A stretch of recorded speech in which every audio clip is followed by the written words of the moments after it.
and co-host Michelle Bader Ebersole. How's it going, Michelle? See good. that? I'm so talented. Have to say it like that every time. No, but I just had to get out one correct one, you know. Hey, this is 3 weeks in a row that we've been struggling with my last name. Yes. That's okay. That's cool. We all have our own timing.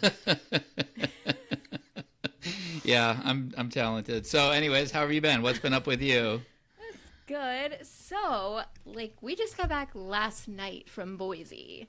It was very, very, very fun and, jam-packed. Okay, so first of all, so that's where my best friend and her husband and their family live. And her husband is actually the one who officiated our wedding, and so Joel knows them and was excited to go see them. We used to go see them every summer. So anyways, we had this dilemma we could not solve. We have 6 people. Every car has 5 people. And renting one was super expensive. Joel thought of flying us there, but then we'd have to rent one. Anyways, Joel had this brilliant idea. He's like, why don't you fly early and I'll drive the kids? And I was like, yes. So he drove them. I went on a plane. I was there, and it was a 56-minute flight. And I hung out with Deborah at the pool all day while they were driving. And it was amazing. That's awesome. Did you call them and you're like, where are you at, Slowpoke? I'm already here. I mean, I would just follow him on Life 360 and, That's awesome. every once in a while. So that was pretty amazing to just fly there and then spend the whole day with Deborah. And then they got there late afternoon. So that was his brilliant idea, which I was like, yes, I love that idea. I mean, I came back with them because Grady, his son, flew out from there. So we didn't have him on the way home. So on the way home, I drove with them. So while we were there, we went whitewater rafting, which is amazing. Nice. I even did what they call ride the bull. You get on the front of the whitewater rafting thing and you're like, ride the bull. That's where okay. You're the one that gets bounced, right? Or something like that? I fell okay. straight backwards. But it was really, really fun. All the kids had a great time. Let's see what else did we water park we went to. We went to a penitentiary, all kinds of random stuff. No trip is complete without it. I know. It was kind of like the last day, and we had these free passes to go to this garden, which was not great. It was like every flower was dead. It was not pretty. But next door to it, and the kids were hating it. It was 102 degrees, and they literally hated it. But there was a penitentiary next door, so that was a little more interesting. And we were like, the lesson here is obey the law. You don't want to be put in a penitentiary. yeah, that's generally not a good fun. thing. I mean, I could go on and on. We did so many fun things. Oh, and Deborah and I and my kids saw the Barbie movie, and I thought it was hilarious. I personally don't recommend it for little kids. It's PG-13 for a reason. So, anyways, I'm not going to get all into that because people are going to be like, you shouldn't see it. But we personally liked it and had fun. And we got to take a picture in a Barbie box, and it was really fun. Let's see what else. It was just That's a great awesome. time. It was a great time. Am not going to see the Barbie movie, so yeah, I wouldn't recommend it for your kids. It's difference of opinions. yeah, and it's in my opinion, to each his own. But I wouldn't probably take kids under 10 or 13. Or yeah, that's kind of what I've heard. Yeah, it's adult humor. Okay. But we had a good time. I mean, there's some women empowerment things. I mean, Deborah loved it. So it was really, I think, aimed at women in their 40s. There's lots of mom things and just tired of being a mom. Nobody appreciates me, and we're like, yes. So, anyways, everyone listening, cool. You go make your own decision, please. Don't hold me to the Barbie movie. Anyways, that was something fun we did, and just it was great. I had so much fun with the family. We were at an Airbnb. And just time with Deborah's family and just hanging out. So that's my long story. That's awesome. What I've been doing in the last 5 days, and just loved the quality time with Joel and the kids and everything, and it was great. So tell me about you. That's super cool. Well, what have you been doing? I don't have a whole lot to report. I've been just working. My kids have been going to camp, doing their thing. I do have one huge piece of news to report. So I was having trouble with my phone. Yes. And I called tech support because Tina and her daughter were both not getting my text messages. Other people were, but they were not. So it seemed to be a problem isolated to my phone texting to iPhones. So I called tech support, and the guy gets on the phone. He's like, oh, that's interesting. Just iPhones? I'm like, yeah. And he's like, wait, what kind of phone do you have? And I said, it's a Galaxy S21. He's like, oh, okay, hold on. And so he's like, and can you give me this number? And so I'm going into all the software trying to pull out these numbers for him. And he's like, okay, I think I know what's wrong. And then he's like, so he's like, just give me a second here. If it disconnects, it might disconnect when I do this. I'll give you a call right back though. And I was like, okay, yeah, that's fine. So he's like, all right, here we go. Click. My phone dies. My network completely shut down. What? Like everything went away on my phone. I couldn't do anything. And I couldn't call. I couldn't use Wi-Fi calling to call the guy back. Like it totally. Yeah. Wow. Hold on. I have to filter what I'm about to say because it was really frustrating. It was bad. It was bad. So I went down to the Verizon store and they spent an hour looking at my phone and said, yeah, man, like. Get an iPhone. He pretty much, it's like he pulled your phone out of existence. That's and weird. I was like, okay. And so they ended up giving me a really good discount on a new phone. Yeah, they should, because he ruined And your phone. so, Tina's been, teasing me for a long time that I have an Android and they're far inferior. So I was like, you know what? I'm going to surprise her. I'm going to make her super happy right now. And so I was like, hey, does that same discount, does it apply if I get an iPhone? And he's like, yeah, it does. And so I was like, all right. So I made the switch. Nice. And this pains me to say, I have to say it in front of the world. It's better. iPhones are better. Yes, they are. They're better. It's way 100%. better. I love know. it. It's seriously, I know, right?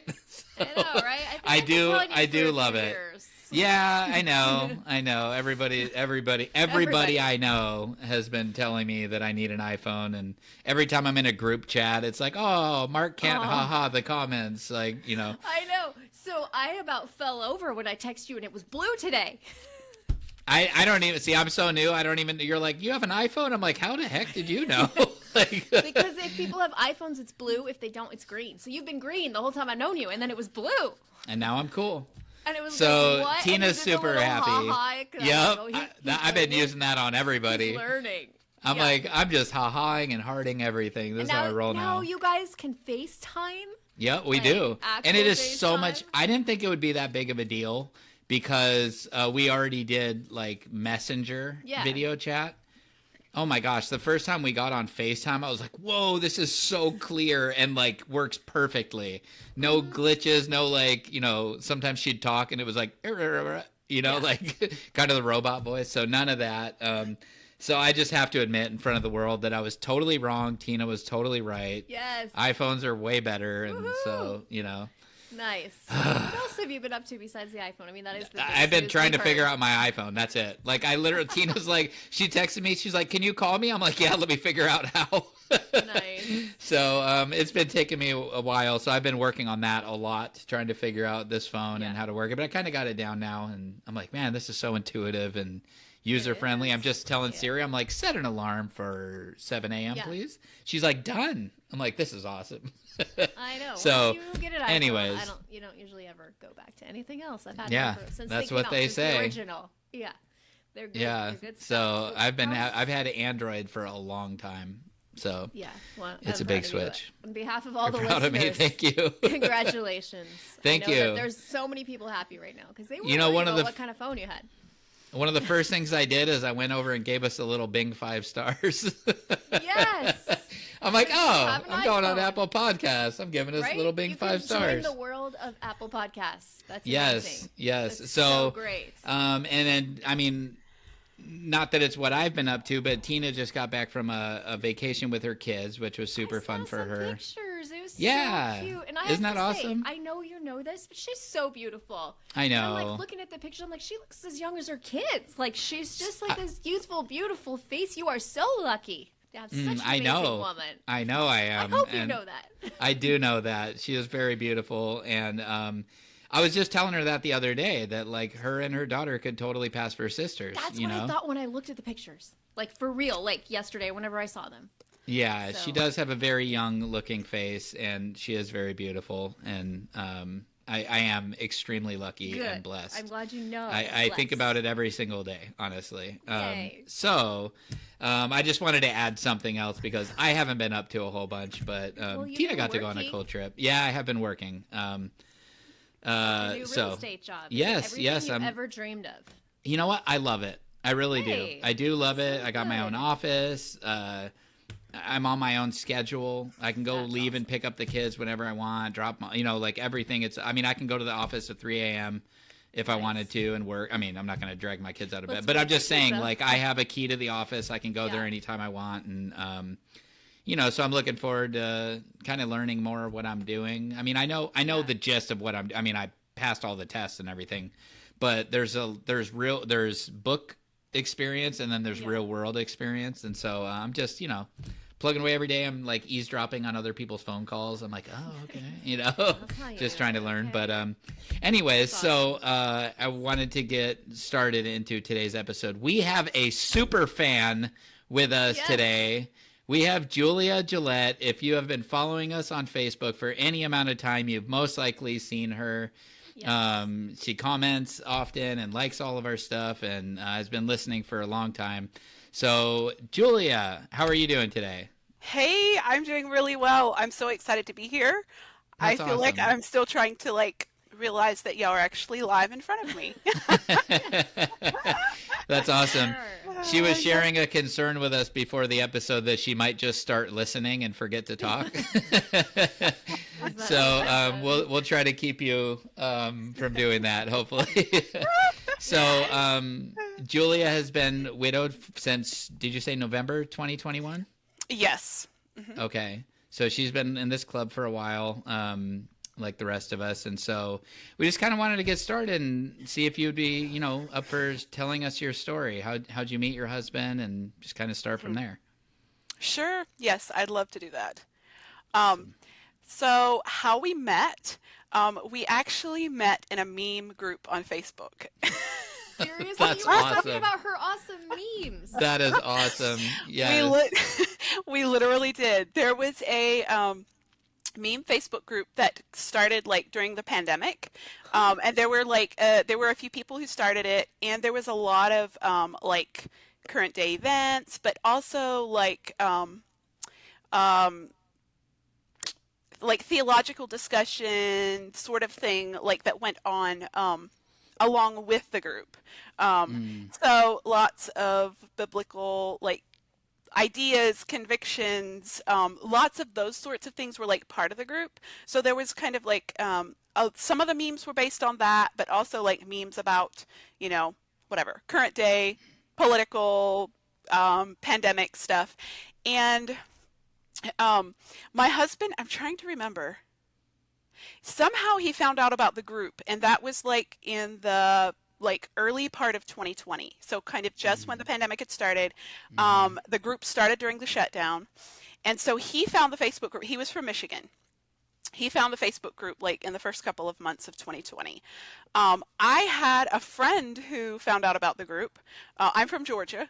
And so I had a friend who found out about the group. And she thought I would enjoy it. And so I joined in June of 2020. And so we were both you know, trying out this meme skill sort of thing and having fun. And we were both in the group. Well, enough discussions happened that you sort of got to interact in lots, the comment sections were usually really interesting.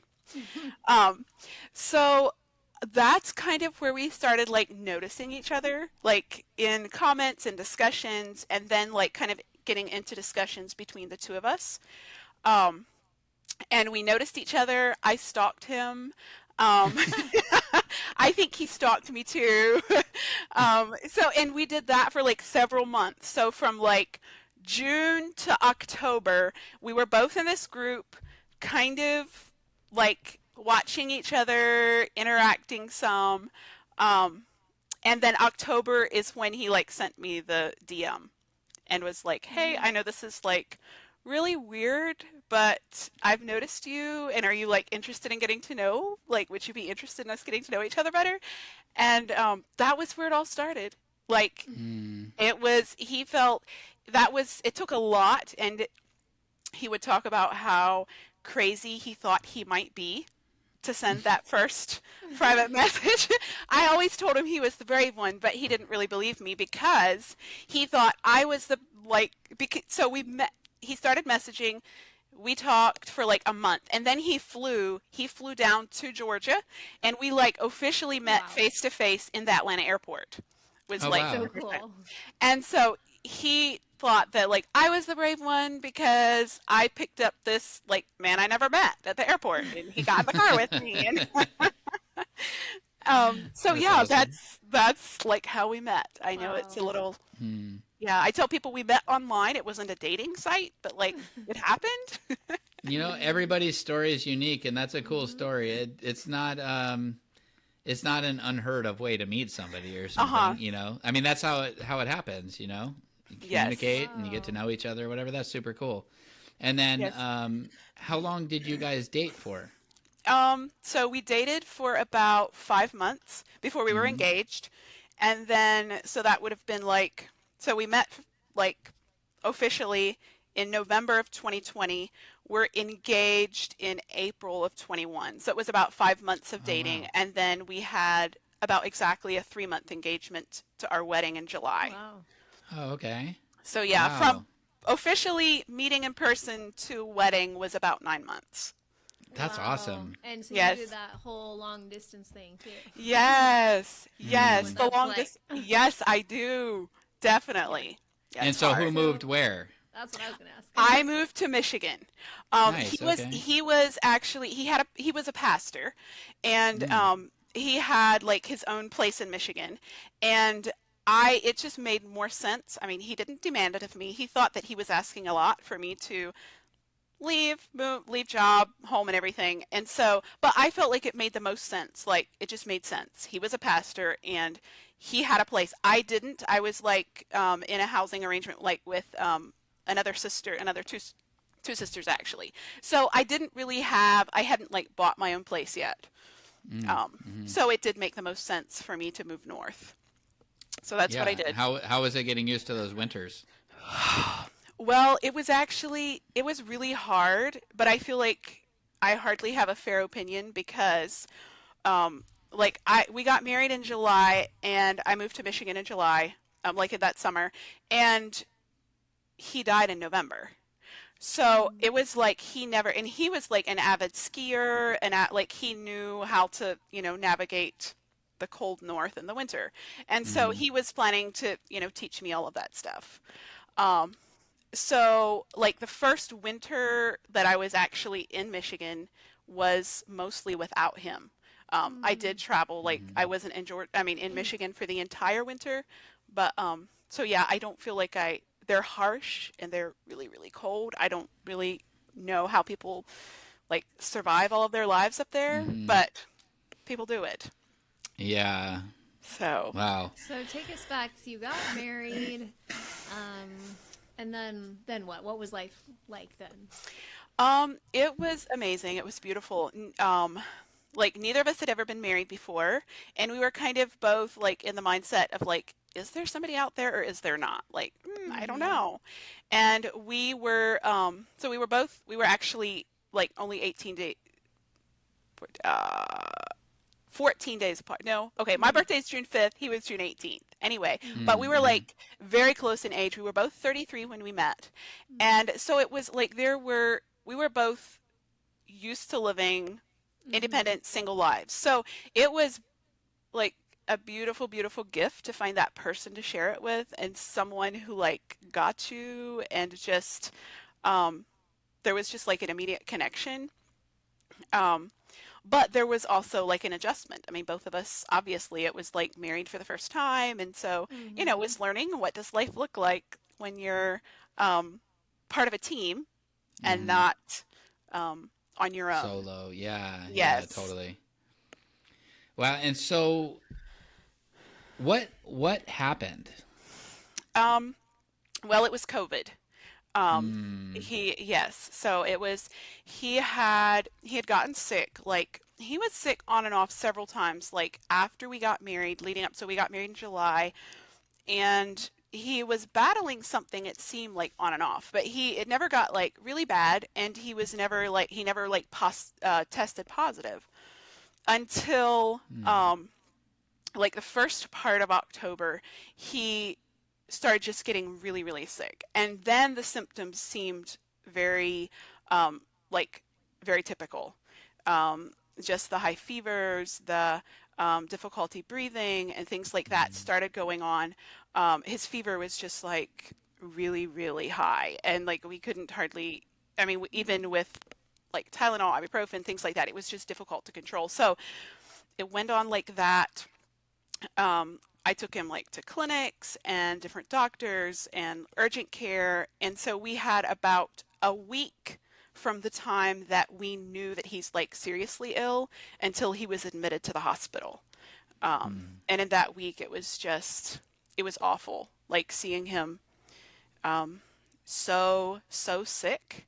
And he felt so bad for me because like I was in a new place, I was a new wife, and he's like helpless and awfully sick. Um, Mm. and so he was admitted to the hospital October 14th.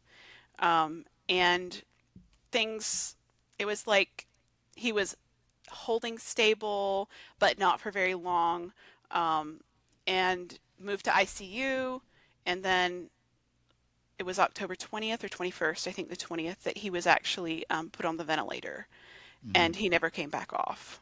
Oh Um, man. and the weeks, yeah, the weeks, those, yeah, it was hell. It feels hellish to talk. I mean, to Yeah. think those were some awfully dark, dark memories. Yeah. Was he aware? And I apologize. I don't know any No, much about the ventilator. that's Was okay. he aware what was going on and stuff? I don't know for sure how much he knew. There was one Okay. day where his sedation seemed a little less, and he did respond a little bit to me with some hand squeezes. I saw some like expressions on his face. He squeezed my sister's hand, so there was like a little bit of response. But that was like the only time that I could tell that he knew. But again, I don't know, and Yeah. that's hard too because I don't know what he knew or what he could hear or yes. Mm. It was awful. Just awful. I feel like go ahead. I was just gonna say, was his family there too? Like, was the protocol only one person could come in, or how did that work? It was actually it was pretty complicated. His family, a number of his family members actually ended up with COVID, like right around several of Oh, them tested positive. Mm. So they were actually not in the hospital a lot while he was sick. I know his mom came. I'm trying to think. I can't remember if any other family members came in up until like the last day or two when he was like, they were saying like the family needs to come in. Then the family was coming in. But yeah, with they only allowed one, I'm trying to think, one person, and even that changed. Like sometimes I could take someone into the ICU and they could stay outside of his room, but then I could like suit up and go into him. But then like protocol changed actually near the end, just several days before he passed away, and they're suddenly like, actually you can't go into the room anymore. And oh then wow. I was just like outside the room again. Oh Mm. But my there were a goodness. few nurses who were like, you know, you can come in with me while I go in to do this, or like, I just won't say anything. Um, so there were a Mm. few who like gave me a few moments to slip in. But yeah, it was like, I can't really describe how Hmm. awful, like, to see that, like, when you're outside the window looking in. But I think it was harder in some ways before he was intubated because that was Hmm. awful when he was inside the room and I couldn't go into him. And he was like, so sick and not able to breathe. And he's like looking at me helplessly through the window. Hmm. And it's like, Mm. what do you do? Like, it was, yeah, awful. Gosh, that's Awful. horrible. Did you have any of your family there to support you? My youngest sister did come up for the last about week, probably. She flew up. Her and a niece, my niece, flew up. So they were there for the last, yeah, I can't remember for sure, close to a week, I think.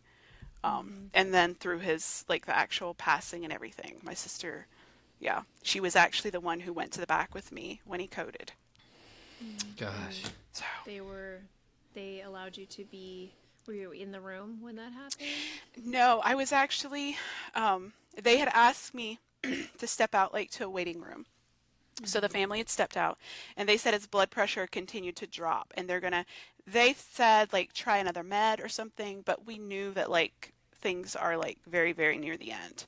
Um, and so we stepped out like down the hallway to a waiting room and we were just there kind of waiting to see what was going on. And then they called code blue for his room number in the ICU.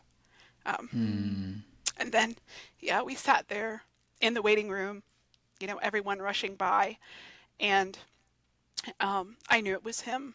And then in a little bit, one of the nurses came out she was looking for the wife, and she said, I can bring one person with me. Um, and so my sister went with me, and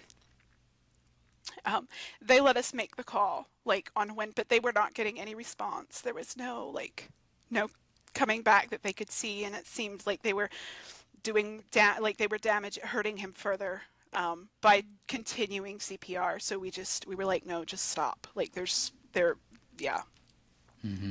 So Gosh. yeah. What were those?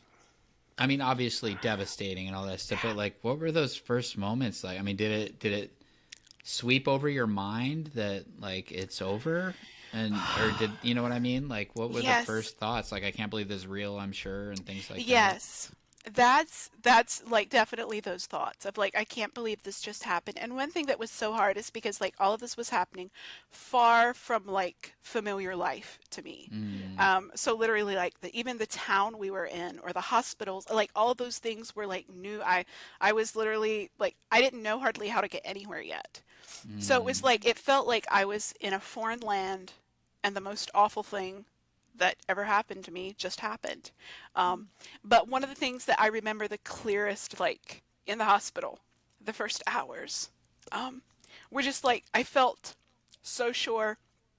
I still remember my mother-in-law asking me, she said, you're going home, or are you going home? She was implying that like this probably means I will go back to Georgia immediately. And I just remember thinking one of the things that is like the clearest is like, I can't leave. Like, I will not leave Michigan. Like, this is the only bit of us that I have left.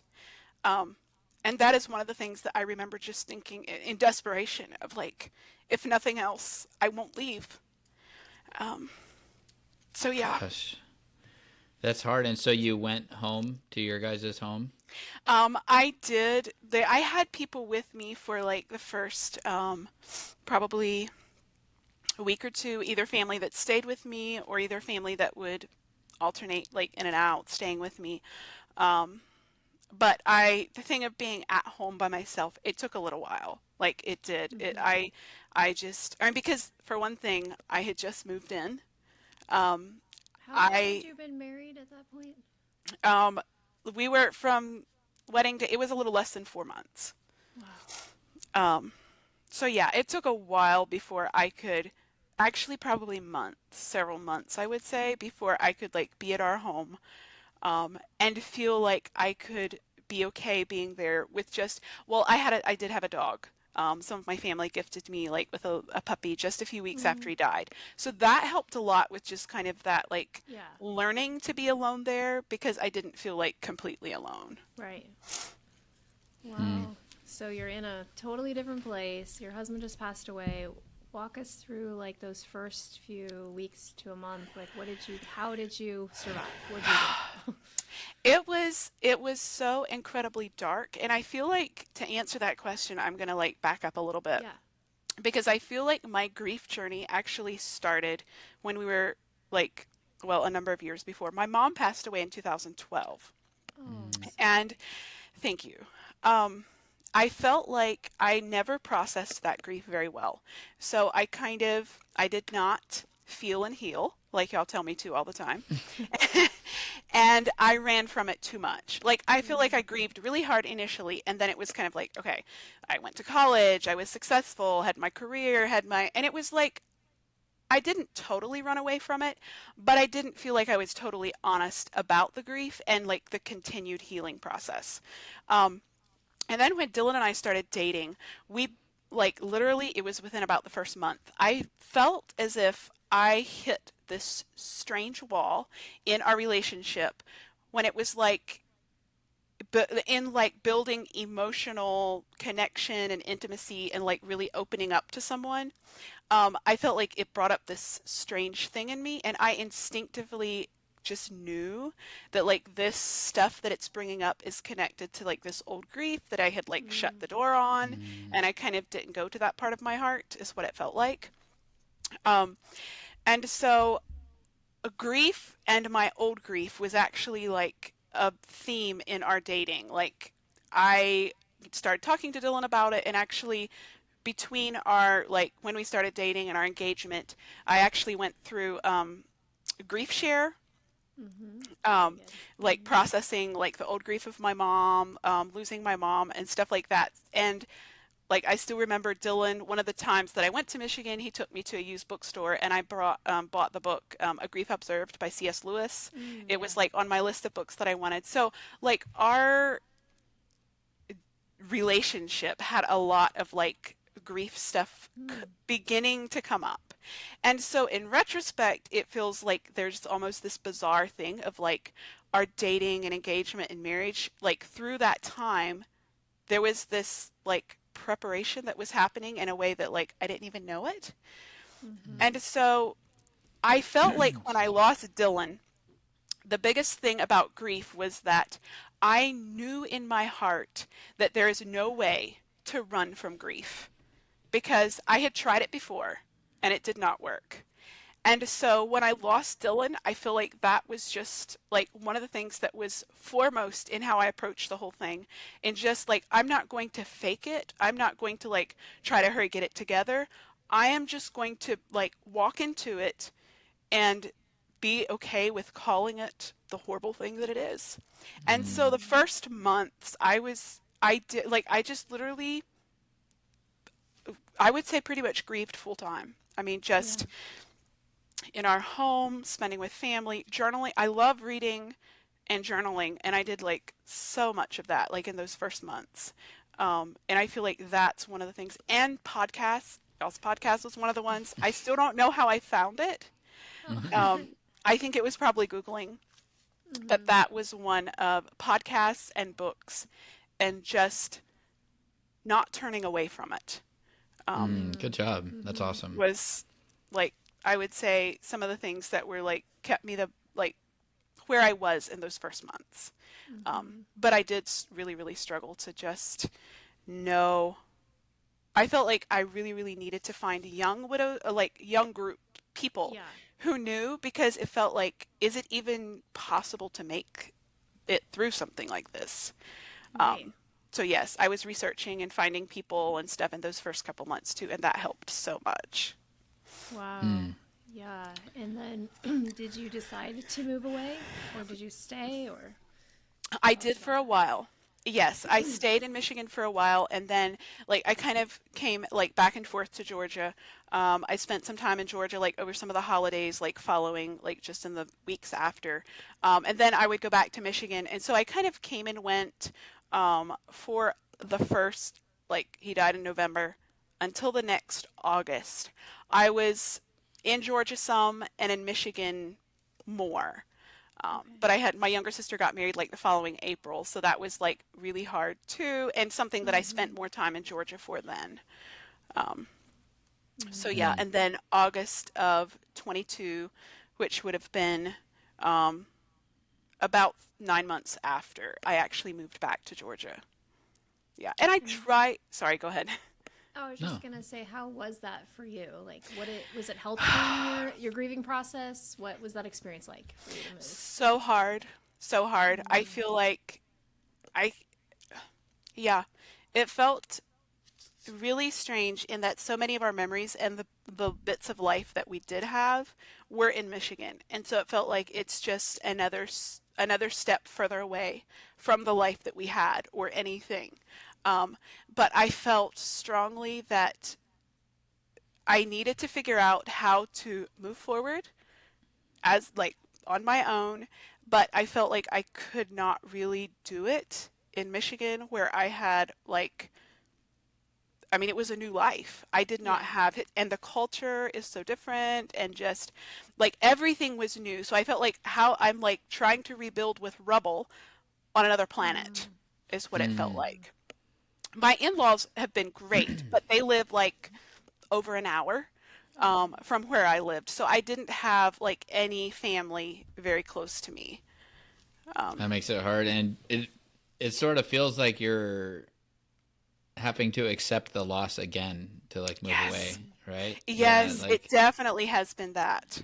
Yes. And we're actually literally just Friday. It had gone to like a family member, and then just Friday was the closing on the property going out of the family, like this last Friday. mm, So yeah, just it just feels like it's layers and layers of finality. That's really, mm. really hard. What was the hardest part for you about the whole situation? What would we asked our last guest Rob, he said meals, and like it's different for all of us, and so I'm just curious for you, what was like the hardest part for you? Um, I feel like I know a lot of people talk about identity.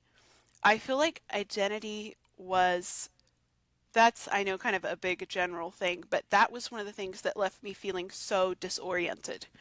Mm, Um, because it was like I was used to being single, and a single life was normal to me. But it was like I was this person I didn't even know. And so just like yeah, the disoriented feeling that left me like really, really yeah, just definitely feeling lost and trying to figure out like what is going on. Who am I? Um, on a practical note, I don't know if I would meals, definitely the grocery store, like was definitely one of those places that I would say on just a practical note, grocery shopping. And I see a lot of people say that, but like that was Yeah. just because it's like, okay, it's I know we weren't married long, but it's like everywhere I look, it's like the things I see that he liked or that we would have cooked or he mm, had his own little like recipes he liked to make or and it's like what do you just buy and like take home for you? Like what are you even mm. doing? Um so yeah, that I Yeah, would that say was a big one for me too. And so I was surprised to hear anybody else say that. So I guess it is a pretty common thing. I thought I was kind of, isolated in that. For me, it was a little different of a reason. For me, it was because my wife grocery shopped and always knew what to get and what to have in stock and things like that. So for me, it was a little just not knowing what to do. uh-huh. Um, but there are like reminders. But for me, it was a lot of reminders when I would see like a clearance tag. Like, Oh, I would see something on sale, and anyways. So okay, so that was yeah. That's I mean, it's just so crazy. So the dog helped. oh, he helped so much. Like, yes, he just having something in those first months that like needed me felt Mm, like it mm-hmm, helped with that. Like, and I could like give energy to like I was training him and I was, like all this stuff of taking care of him that helped to just occupy my mind with something else. And then his friendship, he's just like an exuberant, happy, like adorable puppy. So that yeah, was that's huge. cool. He is a cockapoo. Oh, cute. Oh, Yes. okay. So cute. Yes. Yeah, Teddy.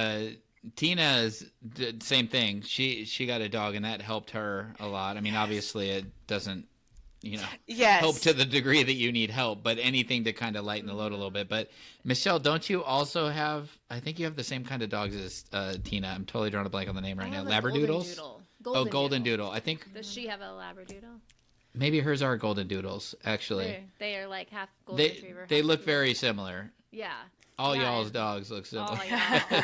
Well, and for I us, think it is a golden doodle. it was 3 months before Luke died, which was a crazy time to get a dog. But we knew, it was like one of his last wishes. He never had a dog. So it was good in that. Yes, it was very hard sometimes that he was sick and we had the dog and all of that. But it was like the best thing for me and the kids to have him afterwards, too. So I'm Yes. completely understanding what you're saying. It was a big distraction for all of us to have him to take care of and to play with and all of that. So I think it's very good and very therapeutic. So, okay, so you move back to Georgia. At that time, do you have like a good church family or like Christian people supporting you and surrounding you? What was your support system like? When I moved back to Atlanta, I had never actually lived in Atlanta. Okay. So from Georgia, but other parts of Georgia. So no, when I moved here, I had like a few people that I knew in the city. I actually moved back to take the job. That was one Okay. of the reasons, like, I was looking to come back to Georgia, but I knew that like housing, a job, like all of Yeah. that. But this position was like offered all of that, and it's my friend who started the nonprofit. So it was just Okay. kind of like this. When I was back in Georgia visiting, they asked if I would volunteer, so I came to volunteer. This would have been like earlier last year, and while I was here volunteering, they were like, "Hey, we have a position opening." Oh, nice. And so it felt like at that point in my mind, I had pretty much come to the conclusion that like I have to figure out how to move forward, and I really can't see that I can make it like work in Michigan. Like it just Mm-hmm. looked too massive. Um, but I hadn't really thought beyond that. And then this job like kind of fell in my lap, and it felt like it was just the next step in those months of like I don't know what's going on. I don't know where I'm headed, but it felt like it was like, okay, I have confirmation that like this gives me a job and somewhere to live, and I can move back to my family, closer to a lot of my Mm, family anyway. So, um, that's cool. Yeah, that makes a lot of sense. So, what would you say was something that helped you? Like, uh, besides the dog, but like something, yeah, I don't know, just something that helped you kind of get through it. Kind of maybe something that helped you realize that you were going to survive it. You know what I mean? yes, I would say actually I can point to something that is specific. The organization Never Alone Widows. I think Michelle, have you heard of them? Mm, It seems like I we had have. like commented Yeah, anyway. we I feel like I've talked heard about that. it. Yeah, yeah. I remember you Yes. talking about them. Mm-hmm. Yes. So I really don't know for sure how I found them. I think probably Googling. And it just so happened that like one of their conferences, like their first national conference actually, was being held in the Atlanta area when I was Yeah. back in Georgia visiting.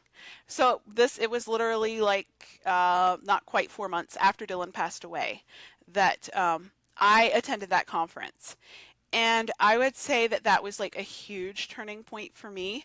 Um, to go and to see and hear from widows who were either like in much the same situation that I was in, and also seeing the organization led by widows who had such hard like stories and seeing where they are.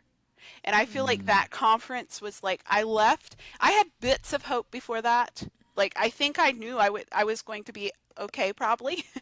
But that conference, I there was a huge shift for me that weekend, of just leaving with the assurance that like it can be done. And it's not always going to be this dark, and like I can thrive again. I'm not sure exactly how all, but I see that it can be done. And so that was like a huge piece of hope that like it made a huge difference in my healing journey. Mm-hmm. To find people who get it. And Yes. to see widows who are further along that they're okay. Like that was huge to Yes. me. And that's a big reason Yes. why we do what we do. Because Yes. we want people to see that you're going to be okay. So that's Yes. huge, huge that you found that. I know that was big to both Mark and I finding people who got it. And so I'm so Yes. glad you were able to go to that conference. And then how do you feel now with your support system where you live? You live there a little bit now. Do you have a support system there that helps you? I do. Yes, I have found a church here Oh, great. in the Atlanta area. Yes, I knew that I needed to quickly find a support system because I knew that like where I am in my grief journey, like I need that. And so I kind of just left it in the Lord's hands, started visiting churches like almost immediately when I moved back, and I found a church that has just been um, wonderful, and I've made lots of friends there, and it is just, yeah, I feel like it has been a huge part of building a support system here for me. Mm-hmm. That's that's awesome. awesome. Yes. It's Yes. crazy how God can like walk you through the darkest of storms. And you Yes. don't, a lot of times you don't feel it in the midst of it. But when you look back, you're like, wow, he was totally there. Exactly. Like Exactly. that That's the awesome. poem, the footprints in the sand poem, where you Mm, Yes. hmm look Yes. back and Jesus was carrying you. It Yes. feels like that. Were there any specific verses or songs or things that helped you through a dark period of time? I would say the song that comes to mind that someone sent to me early on that has been hugely helpful is the song by Jason Gray. Um, I thought of the name of it earlier. It's okay. Not right now. Not right Mm. now. It's basically like saying like I'm going to be okay like Yeah. some point, but like right now I'm not. That's And just good. like sit with me here like in the ashes is kind of and that Mm. song I've just like it's I don't feel like that's a song I would have connected with a lot more earlier on. I still love the song and it's been very informative in like my grief journey, but that's not the one that like it's kind of I've shifted a little bit, but in the Yeah. darkest months that was one that was so special. That's Um, awesome. as far as What? I'm go ahead. Oh, go. You go ahead. You ask about a verse. I feel like that's actually reading the Bible has been like not the easy. Well, reading like is kind of off and on for me. Like I feel like my concentration level is kind of off and stuff. I feel like the Psalms is just like one of the places that um, I find myself connecting the most. Yeah. Um, and one of the things that I've been doing, I feel lately with like some hard things that I've been going through in like relation to grief and stuff, is just Psalm 23, but like reading the first verse and stopping. Like, Yeah. the Lord is my shepherd, I shall not want. Mm. And just believing that He will and can and has provided what I need. Yeah. Um, and so yeah, That's I've good. found that like that has been helpful to like sit in that. That's good. So, what would you say to a brand new widow? What advice would you give him or her, widow or widower? I think one of the things I would say is just like don't try to make your grief look a certain way. Just focus on like letting go and feeling what you need to feel.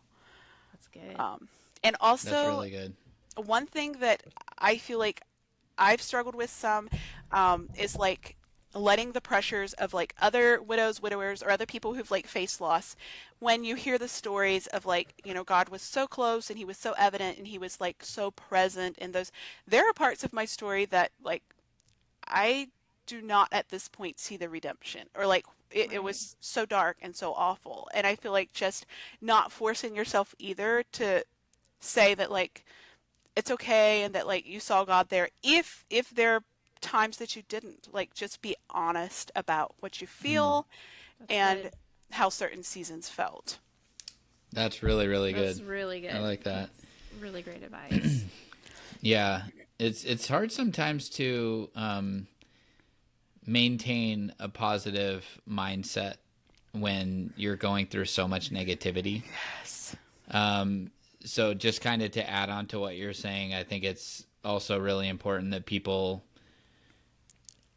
don't feel like you're saying like they need to perform a certain way. Like, Right. we've obviously mentioned before, but like if you're feeling negative, that's okay. If you're feeling positive, that's also okay. Yes. And so yeah, I was thinking about that as you were talking, and it reminded me also that Tina shared something with me that she got from her sister that I'd never really heard this analogy before. I wrote it down so I'd remember, but it's like a camera focus. So what you focus on determines on what you miss. And so it's like a camera. So if you point the camera at something, you might blur out the background and focus on the thing, but you could also focus on the background and blur out the main thing that's right in front of you. And I kind of, in my mind, I kind of viewed it a little differently also that like, so in Southern California, there's a couple beaches in particular I'm thinking of where you have a cliff on the back side of you, and then you have the ocean with the sun setting right in front of you. And you can point that camera at the cliffs and get a picture of some rocks, or you could just turn around and change your perspective and you see all the beauty. And I think that's very like applicable to the widow journey, is because now you don't always feel that way. You don't always feel like focusing on positive things, but but it is sometimes a choice that we can make to try to see the good in any situation. And if we know that our salvation is secure, then there's still beauty in the world. And obviously, not Daryl. Oh my gosh. Dylan. Dylan, Okay. thank you. Sorry, I knew it was wrong right when it came out. Sorry. Dylan, obviously, being a pastor, was a believer, and you know that he's in paradise. And so there is always something to look at that you can see positivity in, because, like you've heard us say before, where he is where we all want to be. Mm-hmm. And so, gosh, I'm so glad that I went through this journey as a believer. Yes. Oh, yeah. Uh-huh. It would just feel like such a train wreck to go through it not having faith. And Yes. gosh, just, yeah. I mean, I can't even go down that road because it, like, just the things that people must have to go through that don't have faith. Because we all three of us, and, most everybody listening, we always had that to hold on to, that we knew where they were, or where they are, or whatever, however you say it. But, so yeah, anyways, I got a little off track there. Sorry. You know how I do. You're a listener. I just go down the rabbit trail sometimes of thoughts. I like it. So, Julia, what are your thoughts on dating again? I feel like it's really complicated. In the fact of, in some ways, in many ways, it feels like I just did it. Like I just did it. Right. And so I do think about it a lot, and I'm like, okay, how would it be? How would it work? I feel like I would have to be intentional in a way that it doesn't feel like I'm literally replaying what just happened, that there would, so, but I do feel like it's something, like, I do think about it. I have conversations about it. I do think what it would be like what would it be like to find someone again, or to be married again? But it just also feels like there's also a sense of the idea of like getting to know someone or dating again. It feels like just doing like casual, like it feels like it's really hard to be in that space of like, it kind of has to be intentional, because it's like, the complexity of it. And I feel like that's partly what makes me think, oh, is there like, I know there are people out there who are willing, like, who date widows and widowers, but I just feel like there is an aspect of like, you have to be okay with, like y'all talk about, still loving your other spouse, and you have to be okay with like not being intimidated by those conversations about the other spouse or whatever. So it just feels like it is something that, if it would be with the right person who is like open to having the conversations and open to things, to holding all of it, I do feel like it's something I, eventually would consider. It's just, sorry, is that? I'm sorry. I'm all confused. I'm like, is that me? I don't know the sounds my phone makes yet. I'm so sorry. Okay, no problem. Anyway, so yeah, I do feel like it's something I am sort of open to, but it's hard to know how to navigate. I think that's awesome and very honest. And I think it's good that everybody hears that, because, all most people have heard is Michelle and I, and we were very excited to get back into the relationships that we've gotten into. And so I imagine as people were listening, there's probably some people out there that heard us all excited to be with somebody again, and they didn't feel that way. And they're like, gosh, is there something wrong with me or whatever? And so I love that we are getting these different perspectives. And so all of you listening can hear that, like, there's many, many different views of this. And if you're not ready, there's nothing wrong with you or anything. It's different for everybody. We all had different experiences and different journeys. And, so yeah, thanks for sharing that. That's awesome. And I feel like one of the biggest things for me is like the kind of one of the hangups that I feel like is big is like, how do you even start? Is kind of the big piece. Yeah. So, but I mean, it's neat getting these different perspectives, because gosh, I'm drawing a blank on her name. Was it Kimberly? Kimberly last time? Yes. You would rather be in the armpit of a hairy baboon?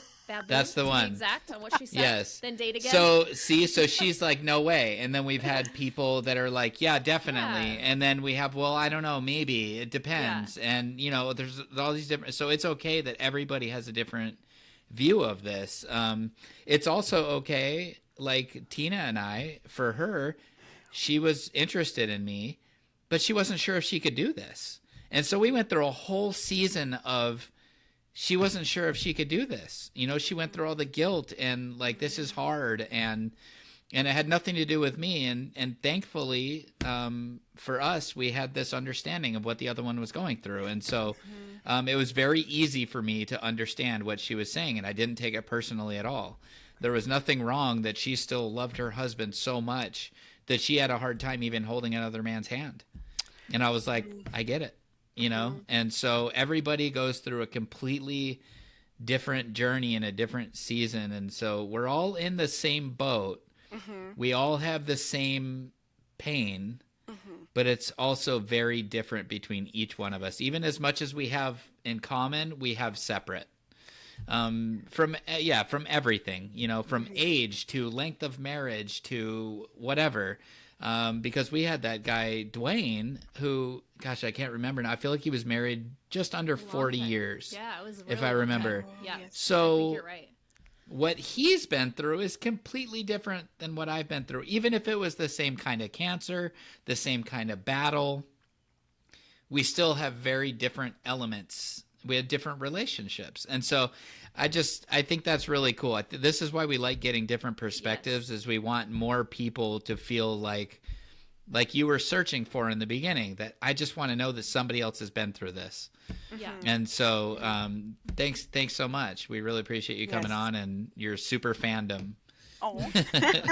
Yeah, and I know that your story is going to touch people in, like Mark said, in different ways than we could, because you have a different story and you're a different age. I mean, I'm only 29, but whatever.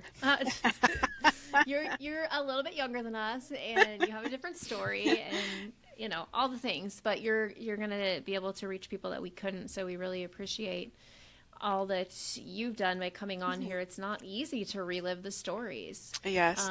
But it brings light to it, and it helps. I know this as a grief recovery specialist. Every time you say the story again, it actually helps the healing. And so you did more healing today, and it hopefully helps other people to be brave and to share their story. In fact, I'm going to give this challenge to all of you out there to share your story with someone today about your husband or your wife's death, because as painful as it is, bringing those words to light, those memories, it helps to heal you. So I encourage everybody to share it with someone safe today, that you can relive that. I still cry sometimes when I relive all of that. It brings it all back. And that means it's still in there, right? Yeah. You know what I mean? Like the pain is still, so like Julie, I don't want to embarrass you, but you're going to be on YouTube, so you're going to be famous.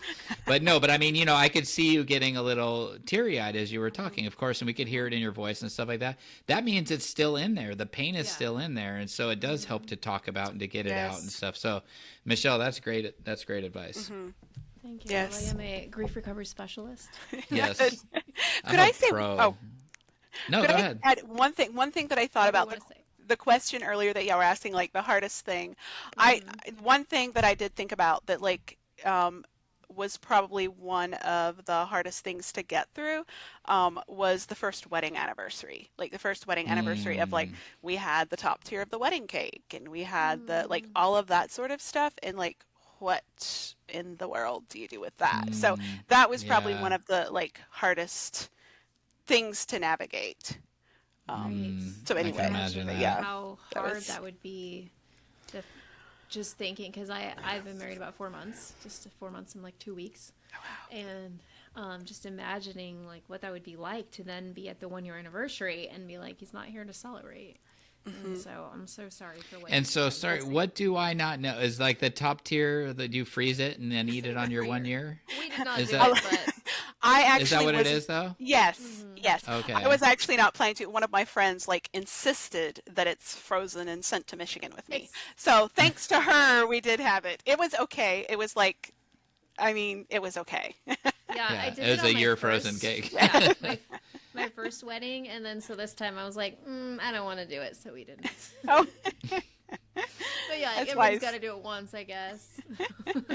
That's awesome. So- I didn't know that. I kind of picked it up from the context that's what it was, but I never heard that tradition before.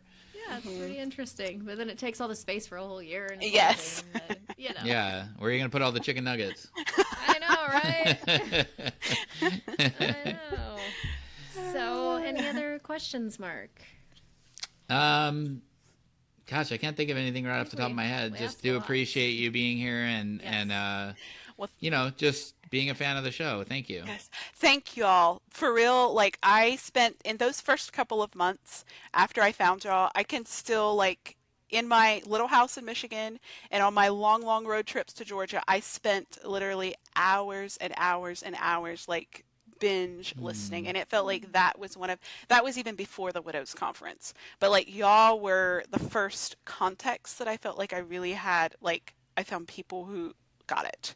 So yes, y'all have that's been a awesome. huge part of my journey as well, so thank you. Oh, that's great. Well, thanks for sharing that so with good us. to hear those kind of things. Like we say before, sometimes we're just talking, and like, so it's good to hear when and we do get lots of emails and messages, and we love hearing it because this just started as an idea. Let's do this little podcast thing, and now just to see it 2 years later, almost every week uploading episodes, to see that it's really starting to grow a lot and just reach all of these people, and like that's really the goal. Like our goal has not been let's make a lot of money off of this, like Even though we're making hundreds of millions of dollars. of thousands of millions, yeah, lots and lots of money. How do you start a podcast again? Yeah, right? Yeah, let me tell you, it's a big money maker.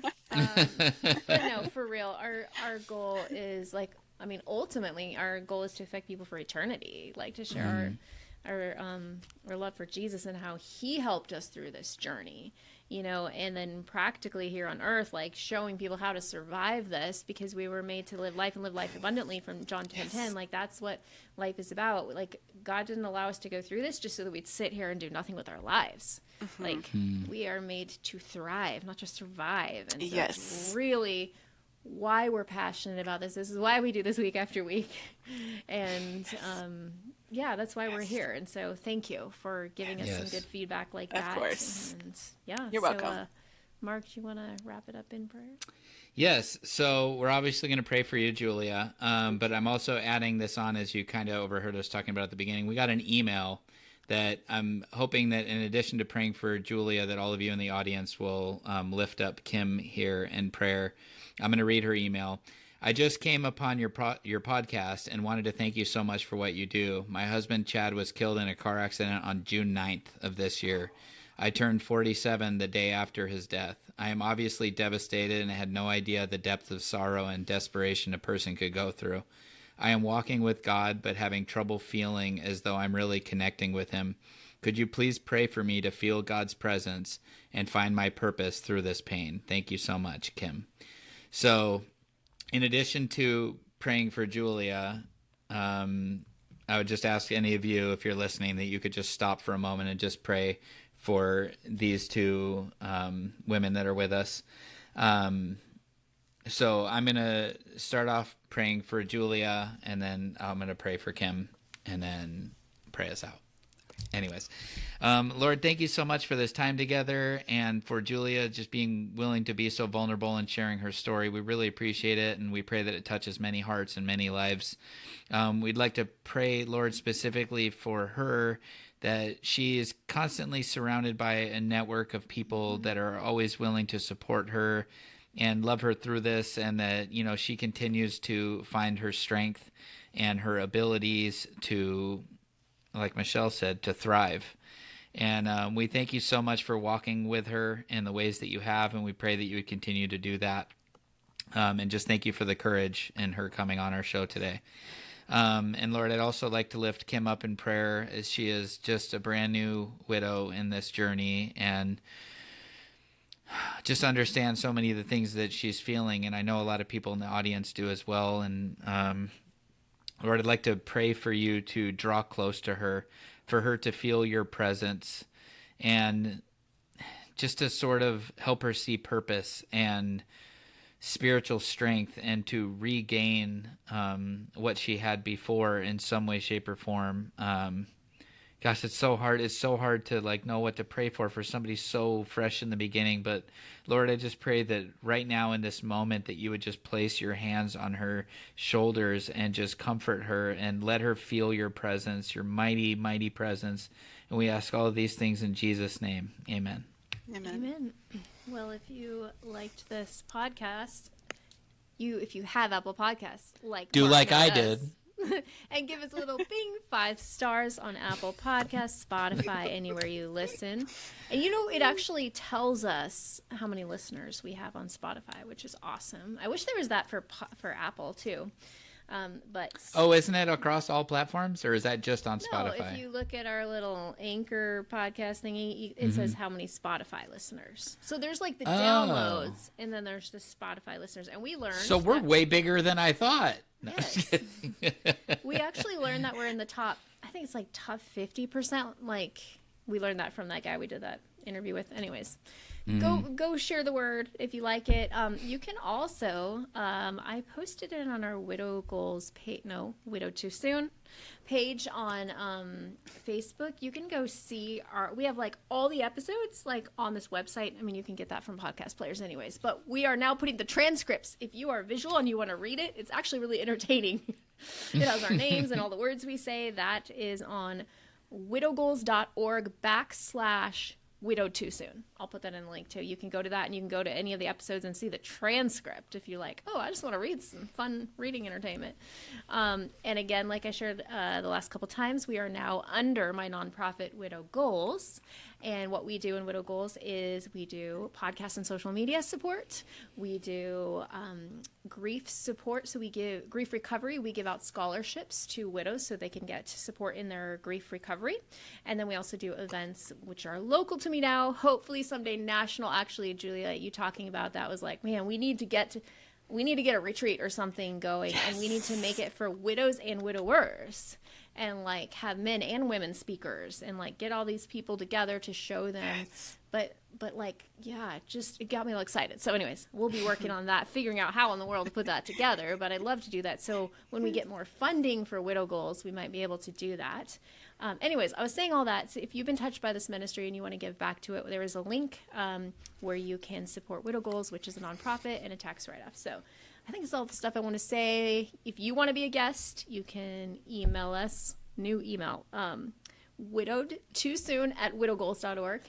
Find us on Facebook, Instagram, all the places. If you just look for Widow Too Soon. Okay, I think I covered everything. So I think you got it. Mic drop. I got it. Mic drop. So thanks again for being here, Julia. We really appreciate it. Thank y'all for having me. Yes, and we will see you next time. All right. Bye. Oh, okay.